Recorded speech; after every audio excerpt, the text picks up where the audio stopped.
wonder about the stories behind some of the forgotten artists from the 1960s? Well, you're in for a ride because today we're diving into the tragic tales of these incredible talents that time seems to have overlooked. Stay tuned. 20. Beetle Mania. And here they are, fresh from their triumphant appearances in the United States. 12,000 young Britons. All right, let's kick off our journey through the tragic stories of the 1960s with the phenomenon that was Beetle Mania.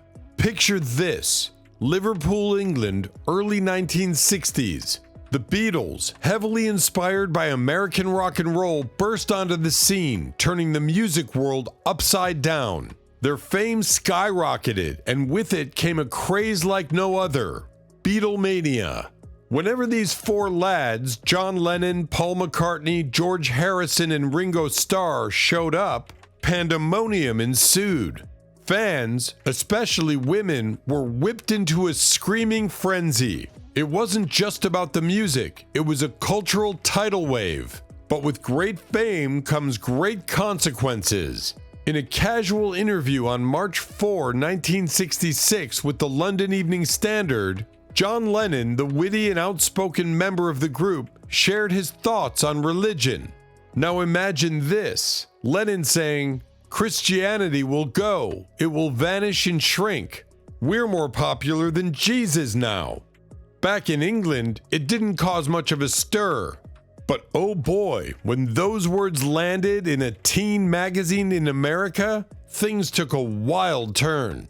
Religious groups, especially the fundamentalist Christians, were up in arms. They boycotted the Beatles, burned records, and labeled Lennon's words as proof that rock music was the devil's work. Yep, it got that intense. There were even death threats, and Lennon reluctantly had to issue a formal apology to cool things down.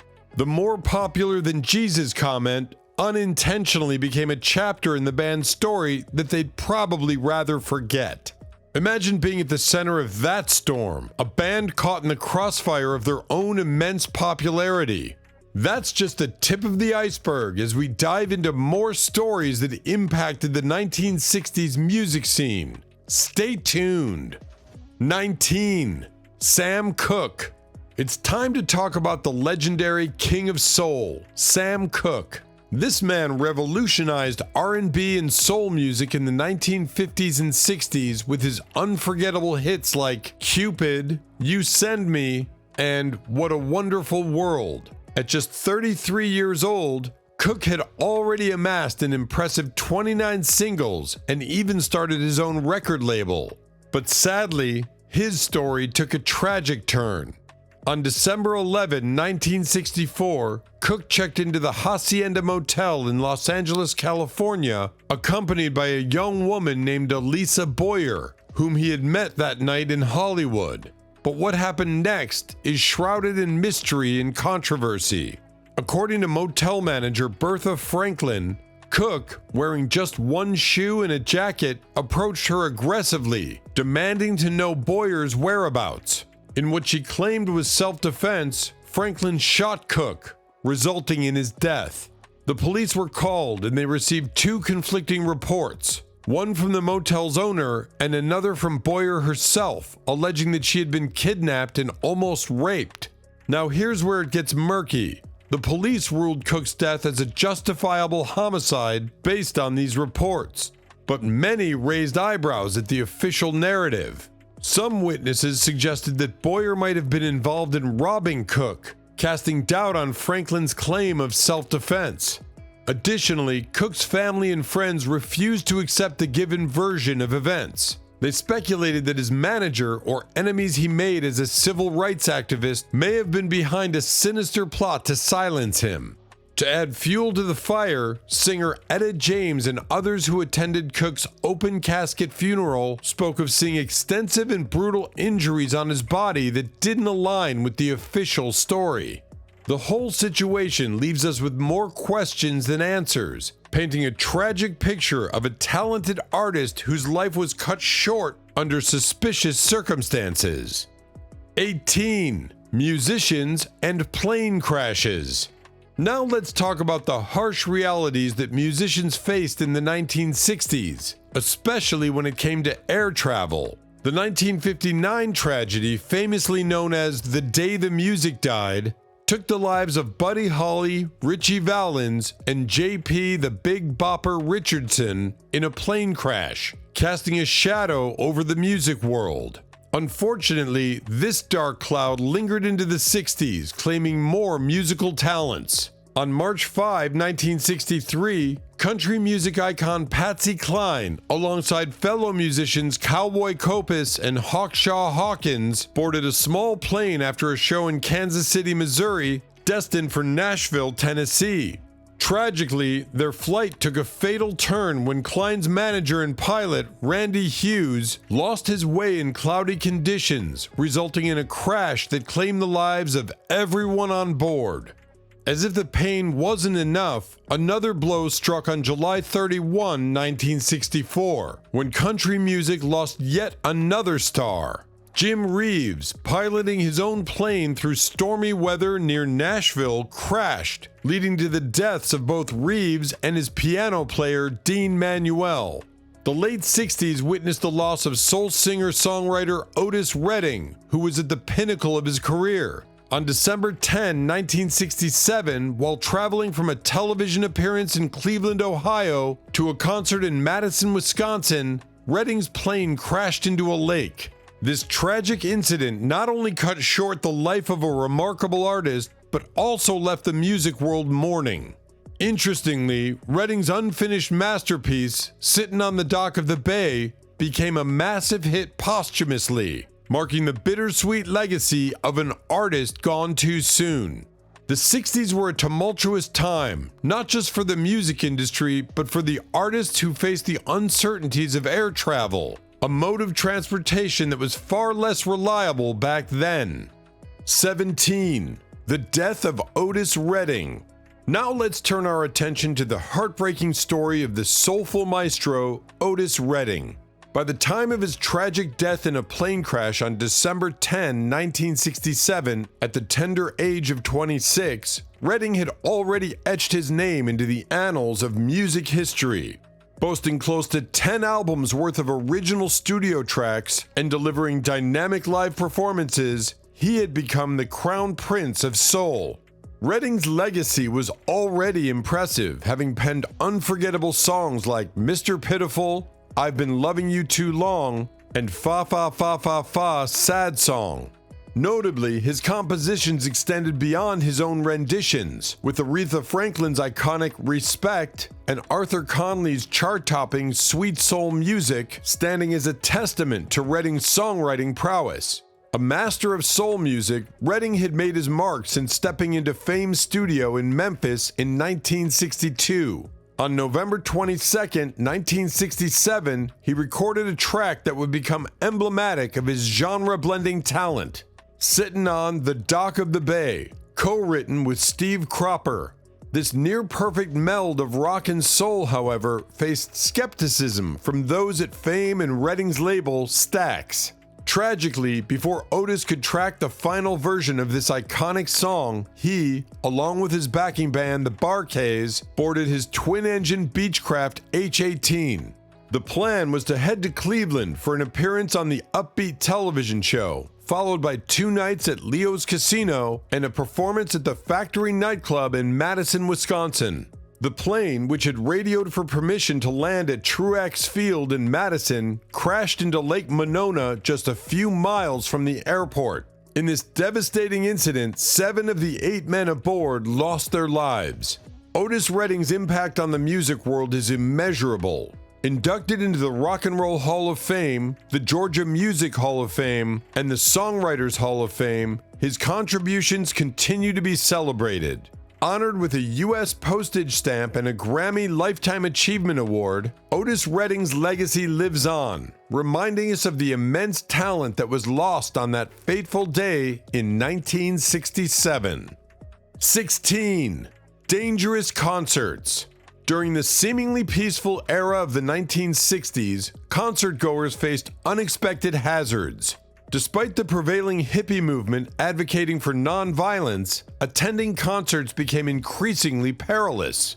A notable incident unfolded on March 1st, 1967, when Eric Burdon and the Animals refused to perform in Ottawa, Canada. The refusal came in the wake of a failed negotiation with the venue's promoter. As disappointed fans gathered, the situation escalated dramatically. The house lights came on instead of a performance, triggering a violent response. Enraged concertgoers destroyed the stage and ignited fires, leading to extensive damage and resulting in 12 arrests. The turmoil extended to December 9th, 1967, during a Doors concert in Connecticut. Doors frontman Jim Morrison found himself entangled in a chaotic situation. Making out with a girl backstage, he incurred the wrath of a police officer who, failing to recognize Morrison, ordered them to leave. Morrison's sarcastic response led to him being maced. Infuriated, he took to stage and shared the incident with the audience, taking jabs at the police. This in turn prompted officers to storm the stage, arresting Morrison for inciting violence. The already angry fans responded with such fury that an additional 13 arrests were made. 15. Jimi Hendrix at 27.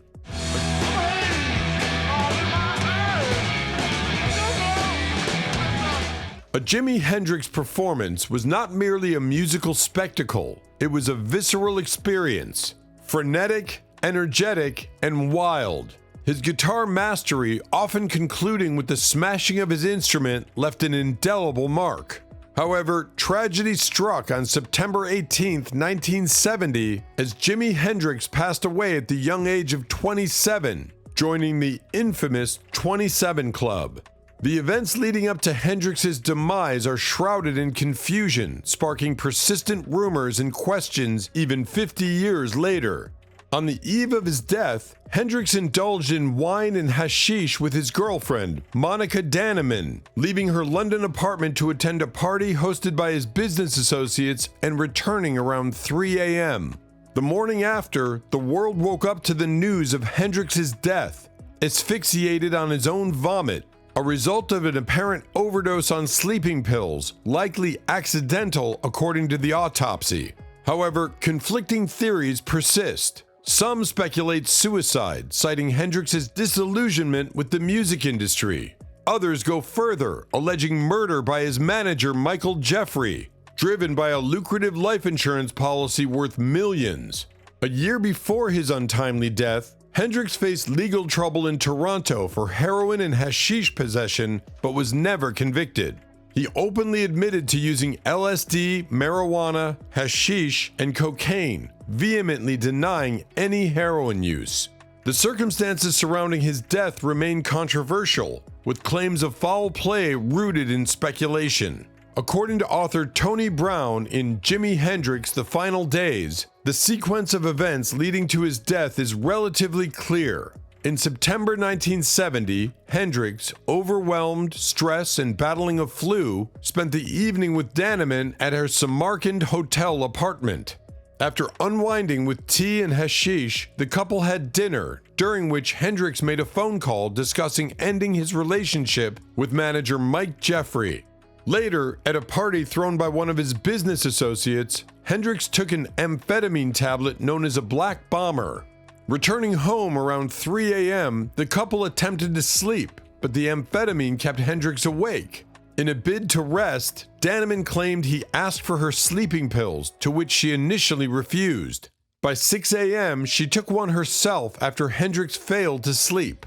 The situation took a tragic turn. Hendrix, still awake but unconscious, was discovered by Denim when she returned from buying cigarettes.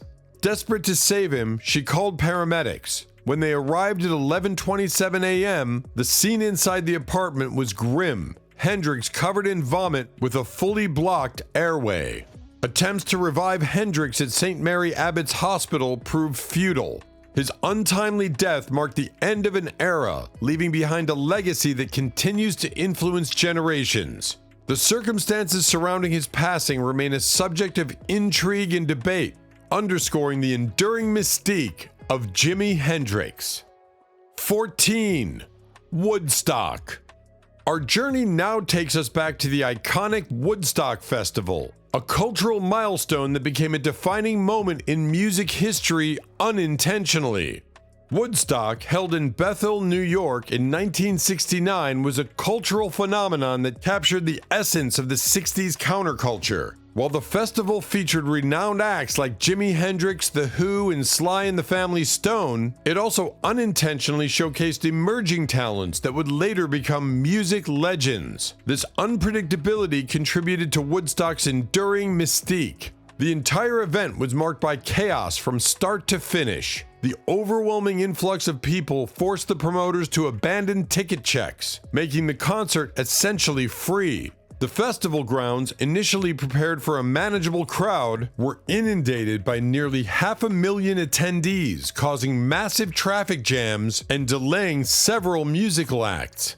Richie Havens, not originally slated to open the festival, found himself on stage for the first 3 hours due to delays. As he ran out of planned songs, Havens improvised a now famous piece titled Freedom, capturing the spirit of the moment. The conditions were suboptimal to say the least, notes Macauer, a Woodstock attendee. Electrical wires under muddy terrain, vibrating grounds, and a stage ill-protected from rain added to the challenging environment. The organizers faced the daunting task of ensuring the safety of both performers and the colossal audience. Not every artist felt Woodstock was a triumphant experience. The Grateful Dead considered it one of their worst sets ever, while Roger Daltrey of The Who described it as a miserable ordeal. Traffic jams, extended backstage waits, and the absence of food uncontaminated by LSD contributed to the frustration. Daltrey accidentally dosed himself with LSD when he made a pre-performance cup of tea, reflecting the unanticipated challenges that unfolded at Woodstock. In retrospect, Woodstock stands as a testament to the unpredictability of live events. The festival's significance transcends its headline acts, embodying the spirit of a generation that sought peace, love, and music amidst the chaos. Woodstock remains a symbol of the era, where mud, rain, and electrical wires couldn't overshadow the communal celebration of music and unity. 13. Black denim trousers and motorcycle boots. Here's a look at the strange phenomenon of teen tragedy songs that emerged in the wake of the Cheers' ominous hit Black Denim Trousers and Motorcycle Boots in 1955. This calamitous tune seemingly foreshadowed the tragic death of actor James Dean in a car accident, captivating the public's fascination with the notion of dying young and propelling the song to overnight success. The music industry, always quick to capitalize on cultural trends, embraced this newfound fascination with mortality, birthing a subgenre known as teen tragedy songs.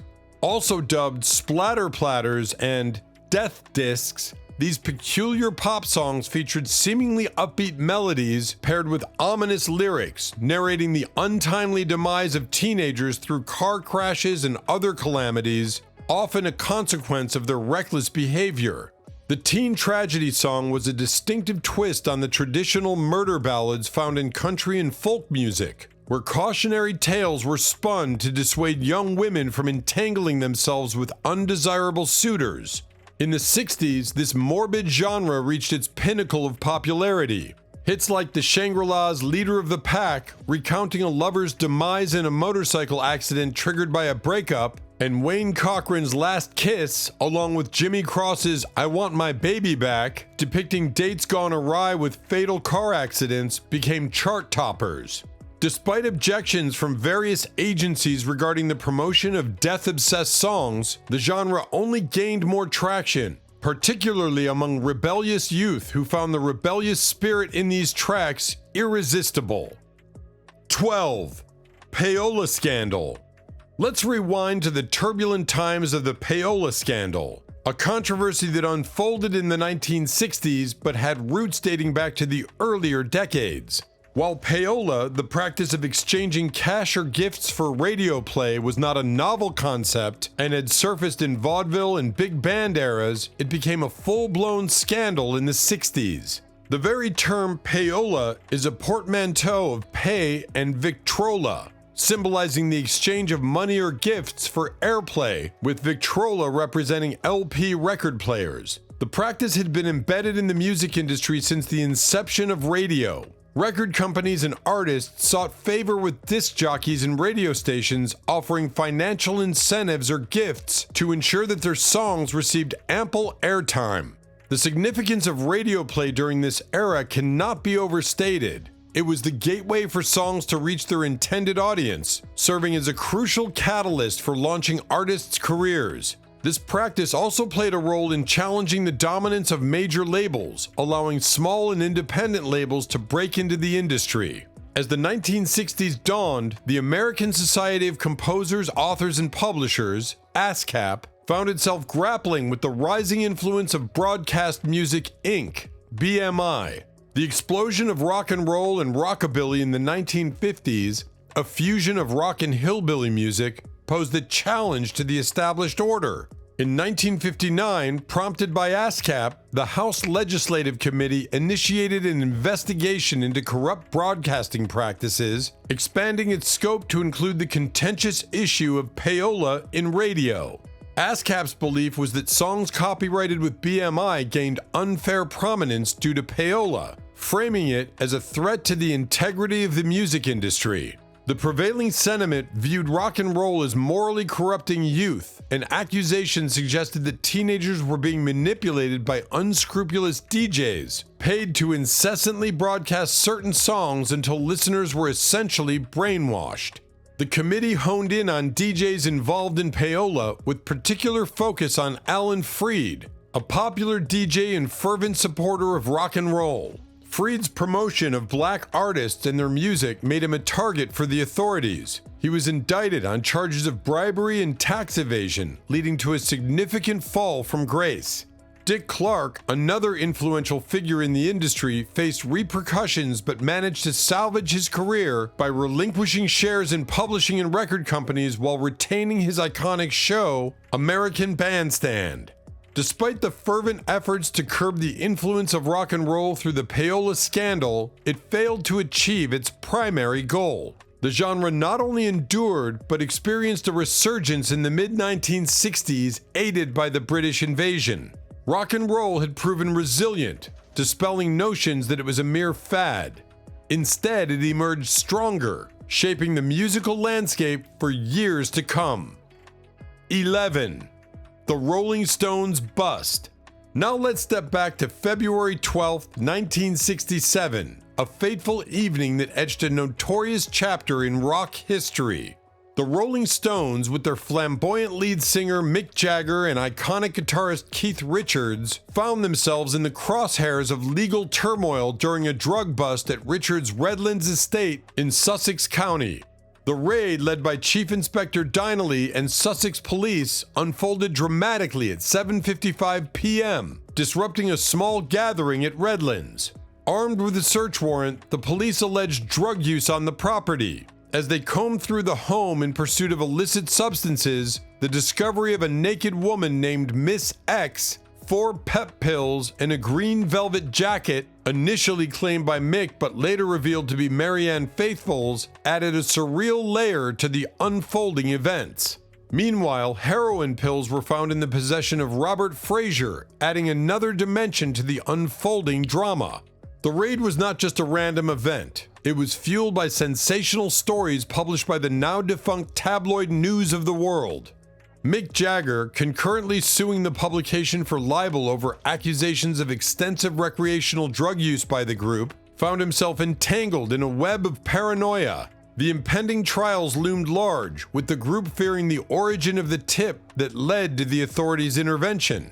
Despite the inevitable legal consequences, public support for Jagger and Richards remained strong. The charges and penalties were widely seen as authorities attempting to use the Rolling Stones as a scapegoat to legitimize stringent drug laws in England. The trials concluded with a shockingly brief deliberation by the jury after hearing Keith Richards' case. Judge Block, delivering the sentences, did not mince words. He deemed Jagger and Richards as scum and filth. Mick, convicted of illegal possession of pep pills, faced a 100-pound fine and a 3-month jail term. Keith, held responsible for allowing hashish smoking in his house, received a 500-pound fine and a 1-year prison term. Meanwhile, Robert Fraser, found guilty of heroin possession, was slapped with a 200-pound fine and a 6-month prison term. As Mick and Fraser entered Brixton Jail, Keith was temporarily housed at Wormwood Scrubs. The Who, in a move to maintain their media reputation, released 2 Stone songs the next day, June 30th, The Last Time and Under My Thumb. Demonstrations outside the courthouse ensued, but it was on June 30th that the public outcry reached a crescendo. The severity of the sentences was perceived as a government attempt to humiliate the Rolling Stones. During the trial, a doctor asserted that Mick had a prescription for the drugs legally obtained in Italy. Keith, shedding light on the Stones' belief that News of the World had set them up in retaliation for Mick's libel lawsuit, revealed details of the alleged conspiracy. The mysterious Mr. X, tipped off by the paper, reportedly alerted the police to drug consumption at Keith's party. A high court bail of £7,000 secured Keith and Mick's release. However, the legal saga took a turn a month later, on July 31, 1967, when Lord Parker, the Lord Chief Justice of the London Appeal Court, dropped the charges against Keith and granted Mick a conditional discharge. Only Robert Fraser remained incarcerated. In a gesture of gratitude to their supporters, the Rolling Stones released We Love You on August 18th, a musical testament to their resilience amidst the storm of legal controversies. 10. Charles Manson.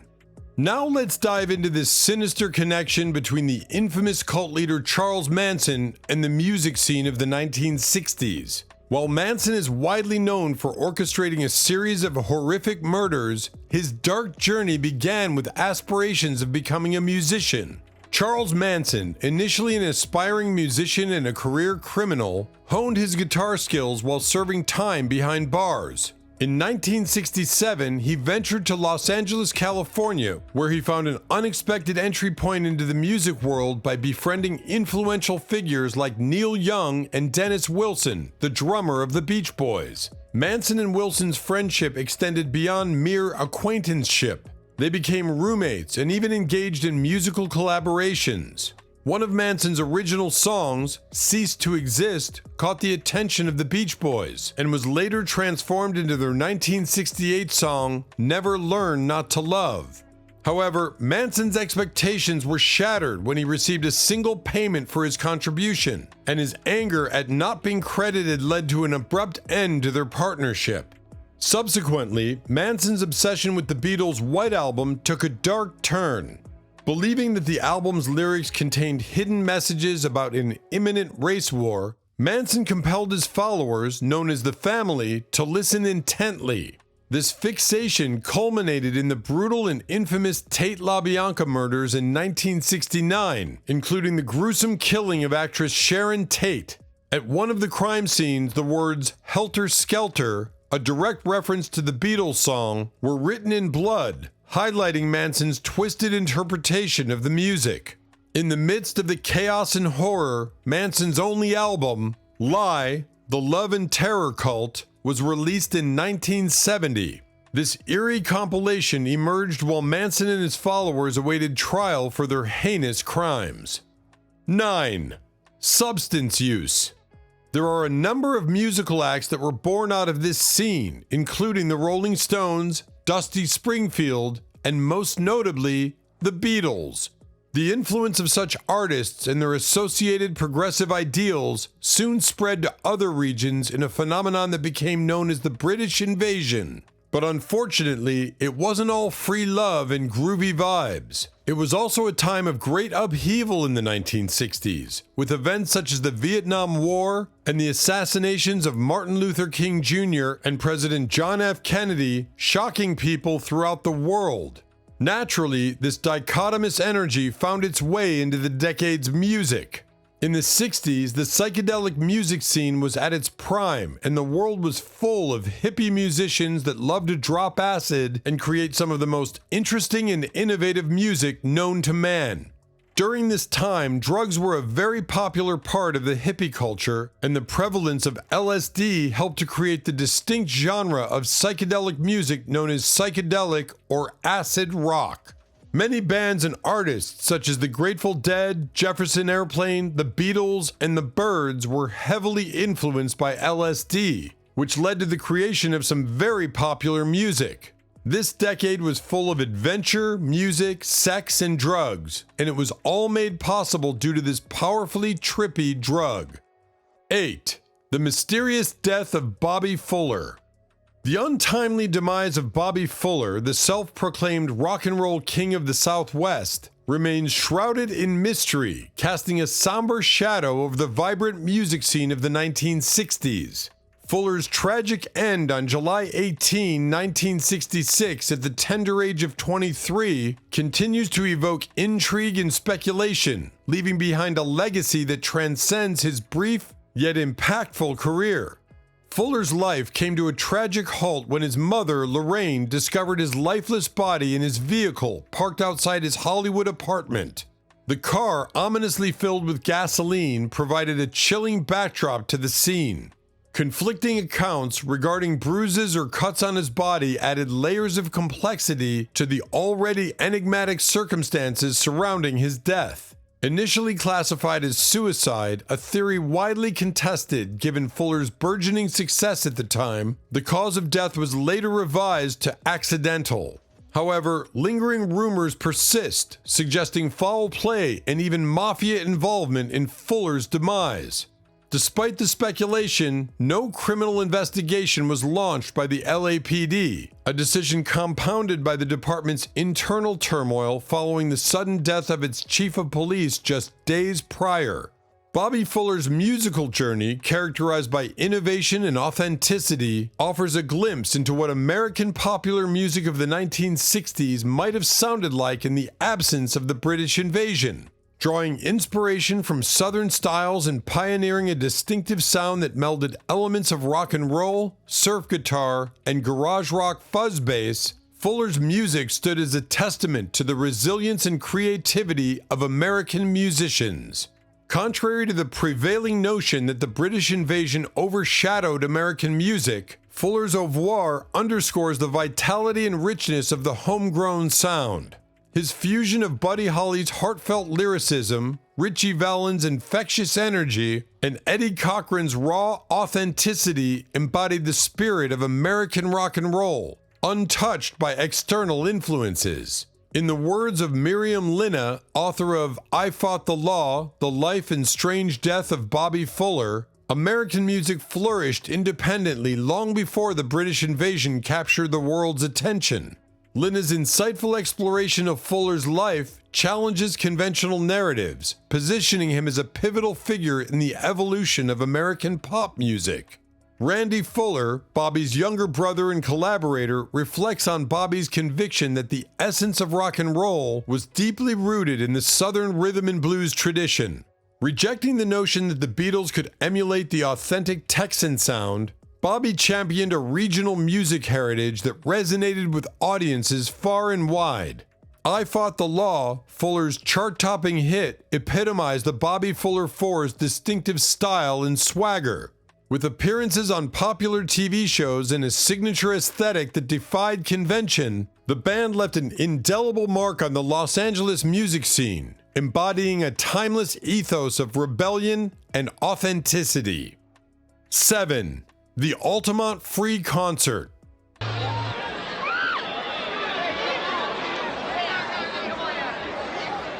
The Altimont Free Concert stands as a haunting chapter in the annals of rock history, symbolizing both the pinnacle of musical idealism and the grim demise of the 1960s counterculture.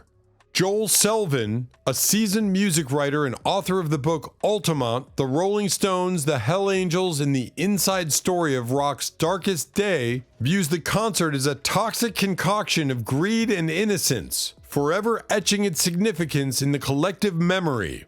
Altimont, to many, is more than just a disastrous musical event. It has become a poignant metaphor for the death knell of the 60s era. Selvin, reflecting on the enduring fascination with Altimont, notes that it remains a subject of intrigue, transcending the boundaries of those who witnessed it firsthand.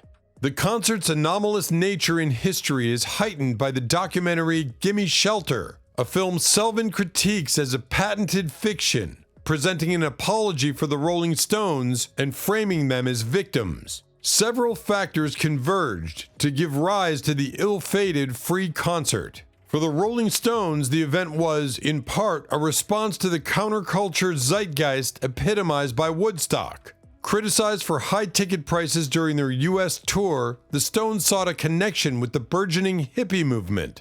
Additionally, the impending documentary film, in which the Stones held a financial interest, fueled their motivation to stage the concert.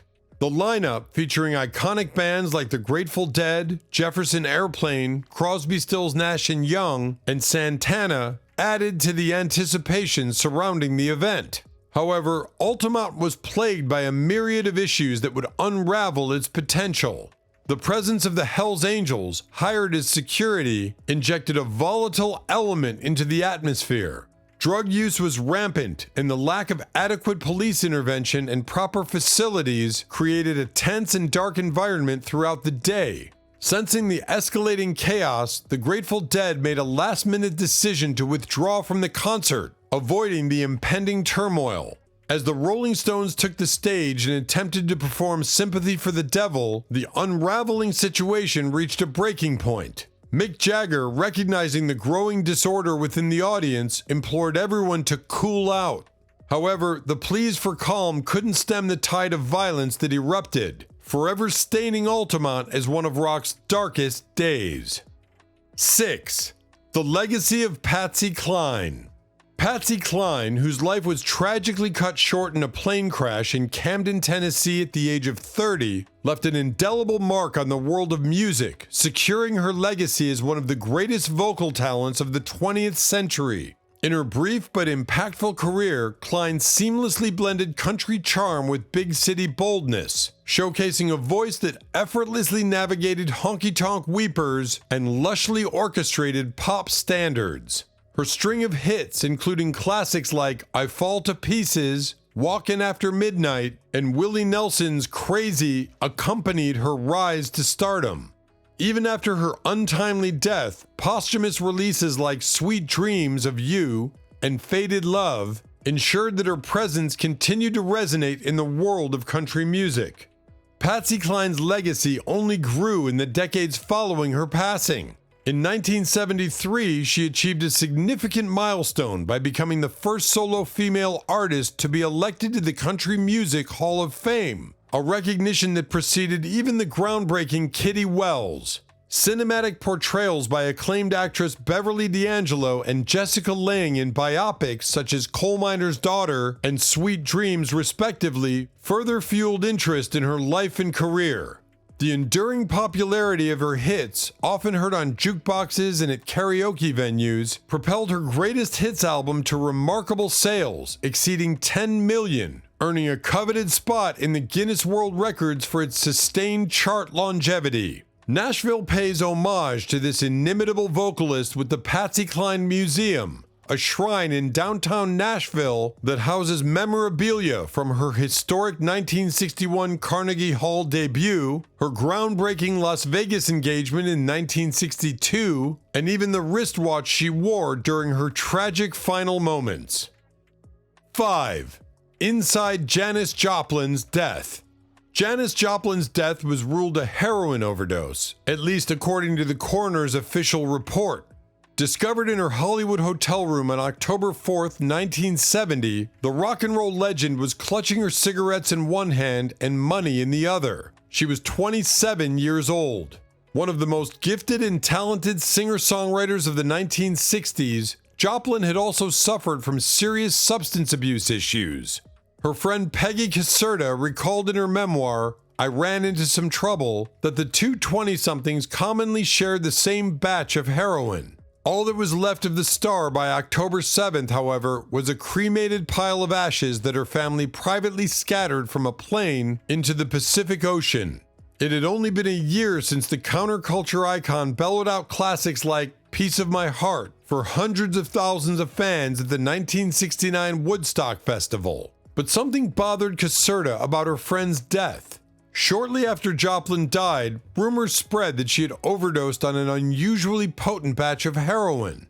Caserta asserted that she had used the exact same batch not long before Joplin's overdose, and said she found that theory absurd. More importantly, however, as an overdose survivor herself, Caserta said she was simply unconvinced by the scene at the hotel.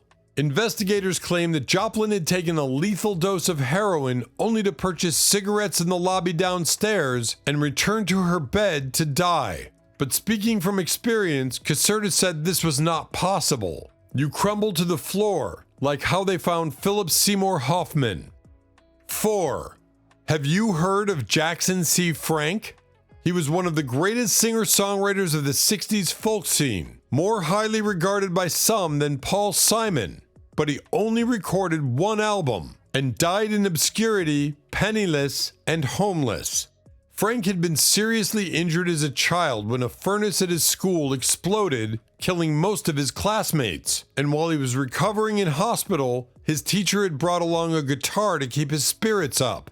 Elvis was his hero, and in 1957, when he was 13, his mother took him to Graceland, where, astonishingly, he got to meet Elvis and have his picture taken. Frank's life would change even more dramatically when he turned 21 and collected an insurance check for more than $100,000. By now an accomplished folk singer, he set sail for England.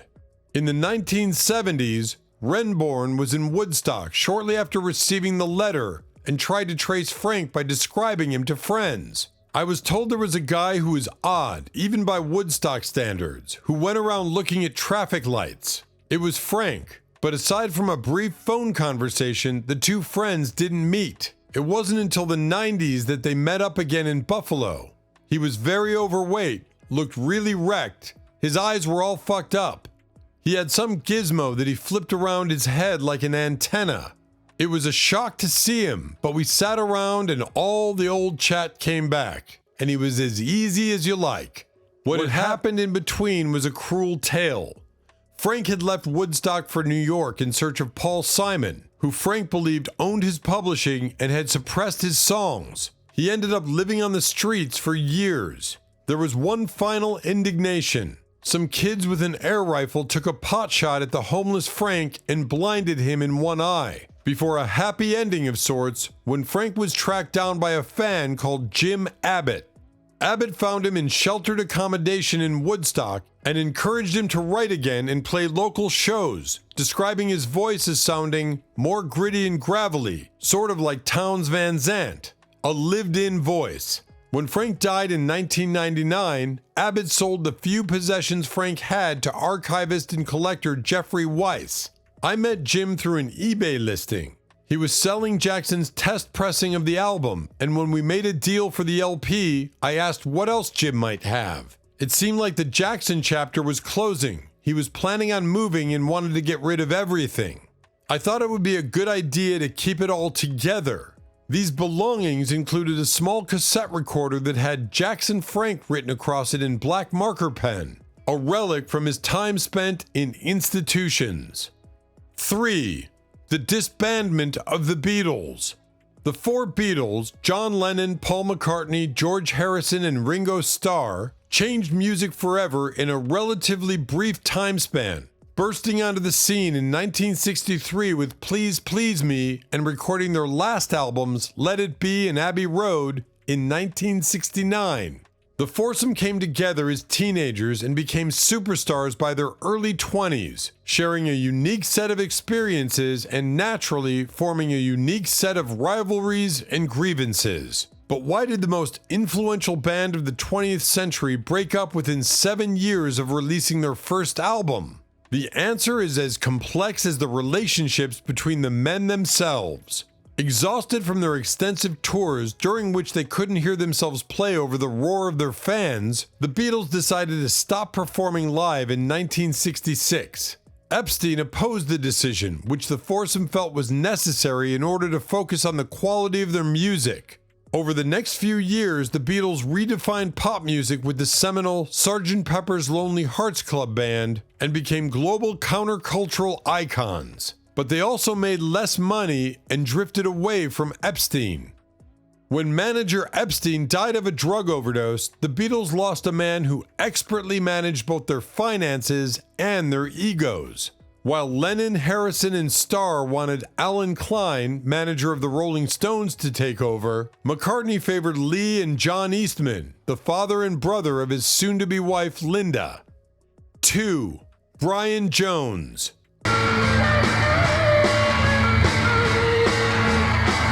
Joining the notorious 27 Club, Jones's death was ruled death by misadventure, and he drowned due to heavy intoxication. At the time of his death, Jones also had a heavily enlarged liver. The autopsy revealed that Jones died while under the influence of alcohol and drugs, and that his liver was twice the normal weight. The night he died, he had held a small party at his house, with copious amounts of alcohol and cakes baked with hashish. By 9 p.m., Jones was found lifeless in his pool, where everyone was partying just hours earlier. Though the case was closed around Jones's death, some friends and associates suspected foul play and that he was possibly murdered.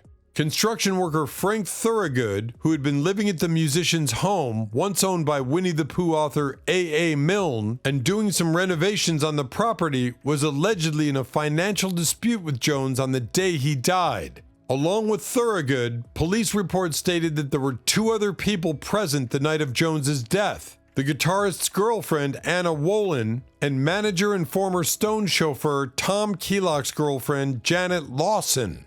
Thorogood helped Wolin pull Jones's body out of the water. Keelock, who died on July 2, 2009, nearly 40 years to the day of Jones' passing, was also considered another possible suspect but was never formally questioned. He was also one of the first to arrive on the scene when Jones was found in the pool. 1. The day the music died. Rising American rock stars Buddy Holly, Ritchie Valens, and J.P. the Big Bopper Richardson, along with the pilot, are killed when their chartered Beechcraft Bonanza plane crashes in Iowa a few minutes after takeoff from Mason City on a flight headed for Moorhead, Minnesota. Investigators blame the crash on bad weather and pilot error. Holly and his band The Crickets had just scored a #1 hit with That'll Be the Day. After mechanical difficulties with the tour bus, Holly had chartered a plane for his band to fly between stops on the Winter Dance Party tour. However, Richardson, who had the flu, convinced Holly's band member Waylon Jennings to give up his seat, and Ritchie Valens won a coin toss for another seat on the plane. Holly, born Charles Holly in Lubbock, Texas, and just 22 when he died, began singing country music with high school friends before switching to rock and roll after opening for various performers, including Elvis Presley. By the mid-1950s, Holly and his band had a regular radio show and toured internationally, playing hits like Peggy Sue, Oh Boy, Maybe Baby, and Early in the Morning. Holly wrote all his own songs, many of which were released after his death and influenced such artists as Bob Dylan and Paul McCartney. Another crash victim, J.P. the Big Bopper Richardson, 28, started out as a disc jockey in Texas and later began writing songs. Richardson's most famous recording was the rockabilly Chantilly Lace, which made the top 10. He developed a stage show based on his radio persona, the Big Bopper. The third crash victim was Ritchie Valens, born Richard Valenzuela in a suburb of Los Angeles, who was only 17 when the plane went down, but had already scored hits with Come On Let's Go, Donna, and La Bamba, an upbeat number based on a traditional Mexican wedding song, though Valens barely spoke Spanish. In 1987, Valens' life was portrayed in the movie La Bamba, and the title song, performed by Los Lobos, became a #1 hit. Valens was posthumously inducted into the Rock and Roll Hall of Fame in 2001. Singer Don McLean memorialized Holly, Valens, and Richardson in the 1972 #1 hit American Pie, which refers to February 3, 1959 as the day the music died. And there you have it, everyone. A glimpse into the tragic stories of forgotten artists from the 1960s. If you've got a favorite from this era, or if there's a story we missed, let us know in the comments below. Don't forget to hit that like button, subscribe for more upcoming episodes, and ring the notification bell so you never miss an episode. Until next time, stay tuned.